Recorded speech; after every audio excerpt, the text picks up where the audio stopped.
Tonight at 5:30, Indiana could be headed for a recount in a state Senate primary that got national attention. We're talking about the Republican race for Senate District 23.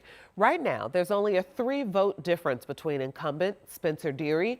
He's leading against challenger Paula Copenhaver, who was endorsed by President Trump.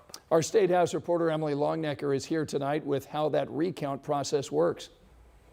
Well, right now, no one has asked for a recount, and that's because they can't. The window to do that doesn't open until noon tomorrow, and that is when either candidate or a party chair can ask for the votes in this race to be recounted. I spoke with some of the county clerks in Senate District 23 who tell me they have heard from the Secretary of State's office already to discuss how a recount would work.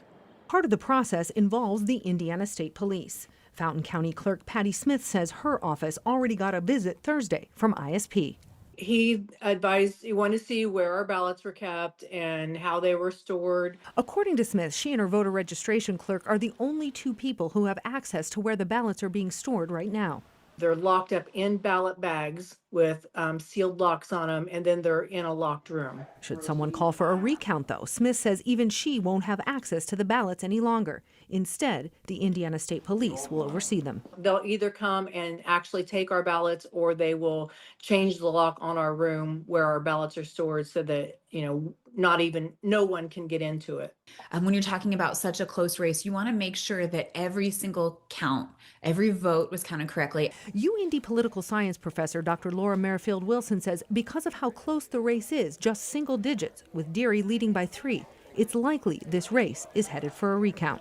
Many races are won by literally hundreds, if not thousands of votes. We're talking about, less than 5 here. And I think that's really important for people to understand. That is just how close this race is right now. If a recount does happen, it would be supervised by the Indiana Recount Commission, made up of 3 members, Indiana's Secretary of State and a representative from each of the 2 major political parties. According to the Recount Commission's guidelines, the actual vote tallying is done by staff with the State Board of Accounts.